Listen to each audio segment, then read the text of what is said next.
नमस्कार विद्यार्थियों, welcome to my YouTube channel zoology with Joy. हम लास्ट लेक्चर में अपन ने पढ़ा था स्पर्मेटोजेनेसिस, गैमेटोजेनेसिस। अब उसमें आगे अपन पढ़ते हैं इसकी हिस्टोलॉजी, यानी उसकी ओती की उसकी संरचना कैसी है, कि सर्टोली सेल कहाँ पाई जाती है, स्पर्मेटोगोनिया कहाँ पाया जाता है, उसके बारे में अपन आज स्टडी करेंगे।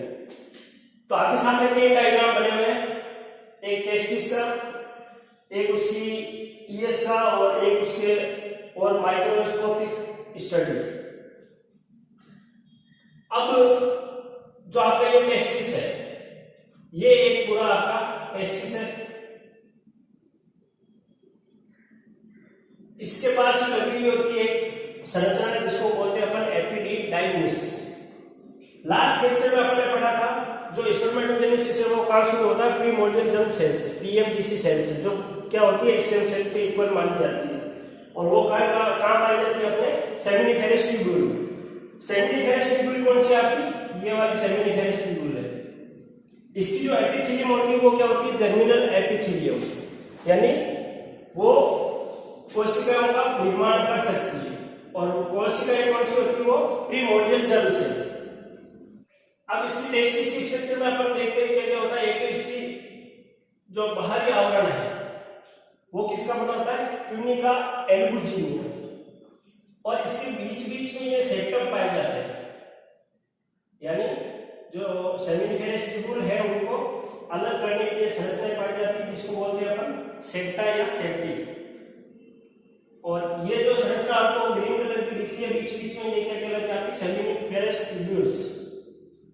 इसको बोलते हैं शुक्र जनन नलिका, जिनमें क्या होता है, स्पर्मेटोजेनेसिस होता है। और ये जो लोब है, एक ये लोब एक ये लोब, ये क्या कहलाता है आपका टेस्टिकुलर लोब। तो ये बहुत सारे लोबों में डिवाइड होती रहता है क्या, टेस्टिस।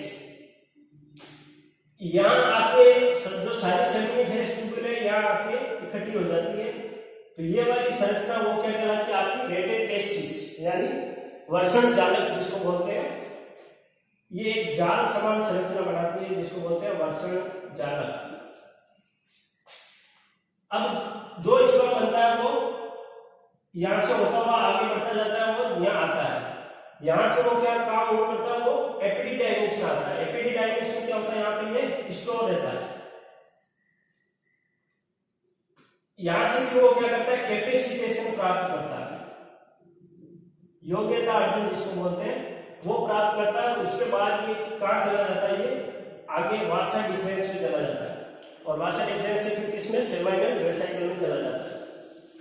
तो अब इसका अपन ने क्या किया, टीएस काटा, इसको यहां से काटते, यहां से काटते तो अपने को जो संरचना मिलती है, खोल के देखते हैं तो उसमें ये अपने को इस टाइप की संरचना दिखाई देती है।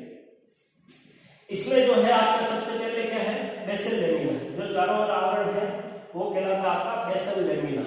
ये आपको प्रत्येक कोशिका प्रत्येक ऑर्गन में मिलेगा, बेसल लेमिना होता ही है। उसके जो चारों ओर कवरिंग होती है उसको क्या बोलते हैं, बेसल लेमिना। चाहे डाइजेस्टिव सिस्टम पर हो, चाहे कोई भी कोशिका का अध्ययन कर, तो ये भी एक अपन कोशिकाएं पढ़ेंगे इसमें। तो बेसल लेमिना जो चारों आवरण है वो क्या कहलाता है, इसका बेसल लेमिना। अब देखो यहाँ पे कुछ कोशिकाएं दिखती है जगह जगह, एक ये है, एक ये है, एक जगह ये, एक जगह ये क्या कहलाती है आपकी स्पर्मेटोगोनियम।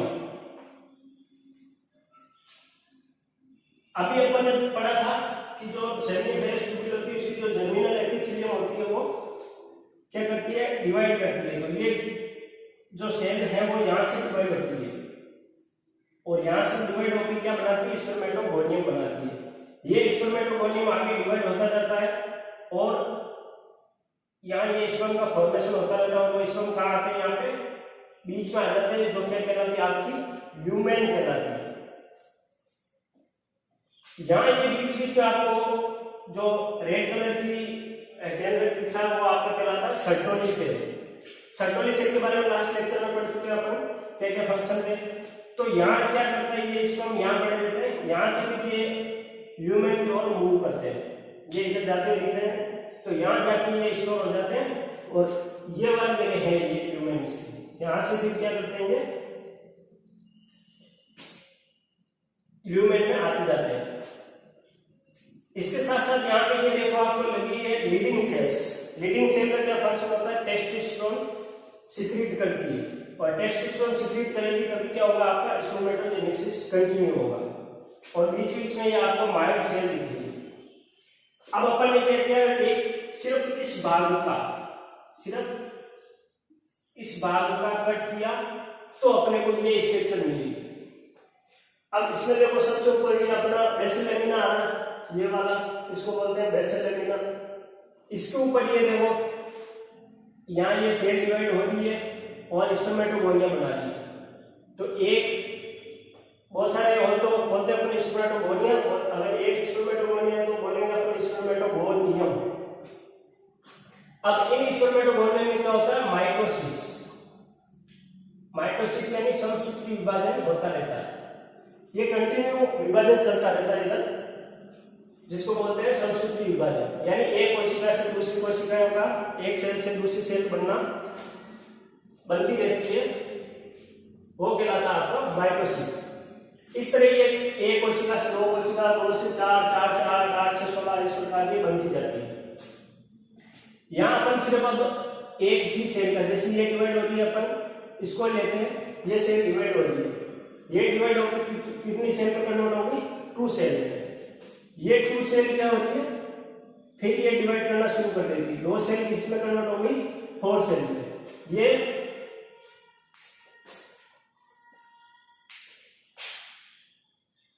ये यहाँ डिवाइड हुआ दूसरी सेल में, ये फिर डिवाइड हुई और ये डिवाइड हुई, 4 सेल का निर्माण हो गया। फिर ये डिवाइड हुई, ये सेल इधर डिवाइड हुई, ये वाली सेल डिवाइड हुई और ये वाली सेल डिवाइड हुई। तो ये तो कहलाता आपका माइटोसिस, और माइटोसिस के बाद शुरू हो जाता आपका meiotic division first. Meiotic division यानी अर्धसूत्री विभाजन। अर्धसूत्री विभाजन फर्स्ट होता है यहाँ पे। अर्धसूत्री विभाजन में आपको पता है जो क्रोमोसोम की संख्या है वो आधी होती जाती है। तो यहाँ एक सेल से विभाजन हुआ, उसके बाद दूसरी सेल में विभाजन हुआ, तो यहाँ के बाद जो दूसरा विभाजन होता है, विभाजित होते होते यहाँ आके ये ल्यूमन आ गया वापस आपका, ये ल्यूमन, और यहाँ ये क्या होता है, स्पर्मेटोजोआ का फॉर्मेशन हो जाता है। और बीच बीच में ये वाली है आपकी, ये सर्टोली सेल है, यहाँ ये स्पर्म पड़े रहते हैं और क्या करते हैं, न्यूट्रिएंट एब्जॉर्ब करते रहते हैं।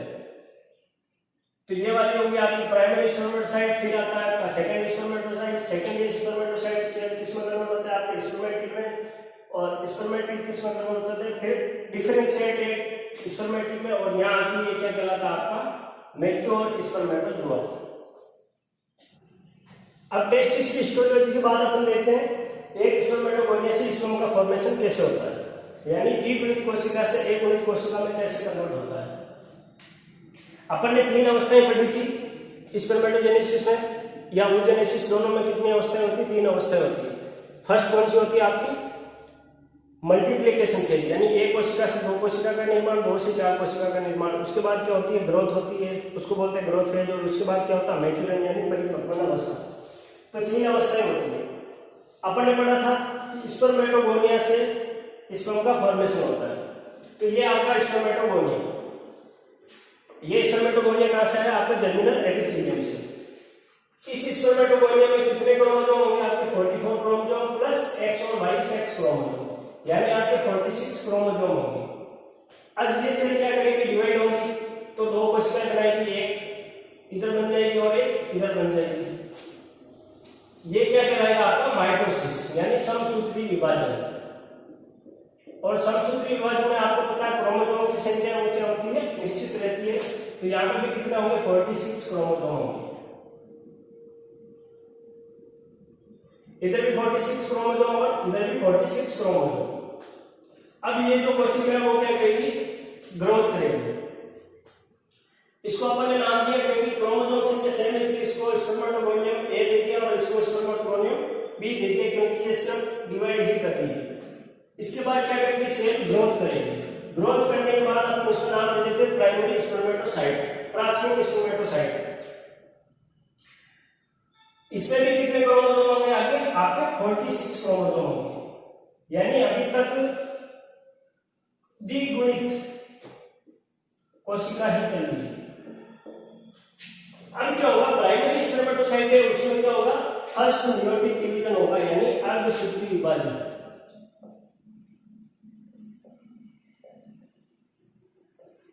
इसको बोलेंगे अर्धसूत्री विभाजन फर्स्ट। अर्धसूत्री विभाजन होते ही यहाँ पे क्या हो जाएगा, आपके 23 क्रोमोसोम आ जाएंगे और यहाँ पे भी कितने क्रोमोसोम आ जाएंगे, 23 क्रोमोसोम आ जाएंगे, यानी क्रोमोसोम की संख्या वो आधी हो जाएगी। एक कोशिका में चला जाएगा अपने 22 + x और एक में चला जाएगा 22 + y। उसको अपन ने नाम दे दिया सेकेंडरी स्पर्मेटोसाइट। सेकेंडरी स्पर्मेटोसाइट में क्या होगा, नेक्स्ट सेकेंड मेयोटिक डिवीजन होगा, जो इक्वल माना जाता है किसके, मायोसिस के। तो यहाँ सेकेंड मेयोटिक डिवीजन होगा तो कितनी, एक सेल से 2 कोशिकाओं का निर्माण होगा, इधर भी एक सेल से 2 कोशिकाओं का निर्माण होगा, तो कुल कितने 4 कोशिकाओं का निर्माण होगा। और प्रत्येक में कितने, इसमें भी 22 chromosome plus x sex chromosome आ जाएगा, इसमें भी 22 + x सेक्स क्रोमोसोम, इसमें 22 + y और इसमें 22 + y, यानी सभी में 23 क्रोमोसोम आएंगे। और ये सेल आपकी कहलाएगी अब हैप्लॉइड सेल, यानी अगुणित कोशिका।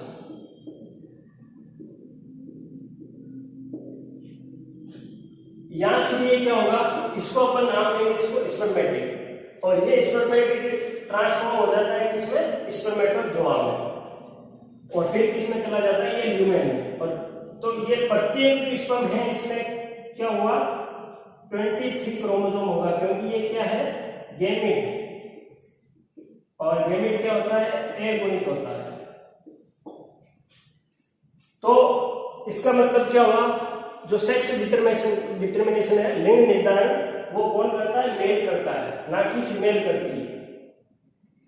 मेल कैसे करता है कि देखो भाई यहाँ 22 + x है, यहाँ 22 + x है, 22 + y है और y है, तो यहाँ x और y दोनों है, जबकि फीमेल के पास क्या है, 22 + x दोनों आएंगे। तो फीमेल के पास ओनली x है, लेकिन मेल के पास क्या है, x की और y की है। तो अगर मान लो बाई चांस इस 22 + x वाले जो स्पर्म है, इसने एक को क्या किया, पेनिट्रेट किया या फर्टिलाइज किया, तो जो एम्ब्रियो होगा वो क्या होगा, ये मान लो 22 + x वाला है और ये स्पर्म है, ये भी 22 + x वाला है, तो जो एम्ब्रियो होगा वो क्या होगा, फीमेल होगा आपका। और इसकी जगह अगर ये 22 + y रहता है स्पर्म, तो क्या होगा आपका, मेल होगा। तो इसलिए लिंग अपने ह्यूमन बीइंग्स में जो लिंग निर्धारण है वो कौन करता है, आपका मेल करता है। तो स्पर्मेटोगोनिया से लेकर स्पर्मेटोजोआ का निर्माण वो आपका क्या कहलाता है, स्पर्मियोजेनेसिस।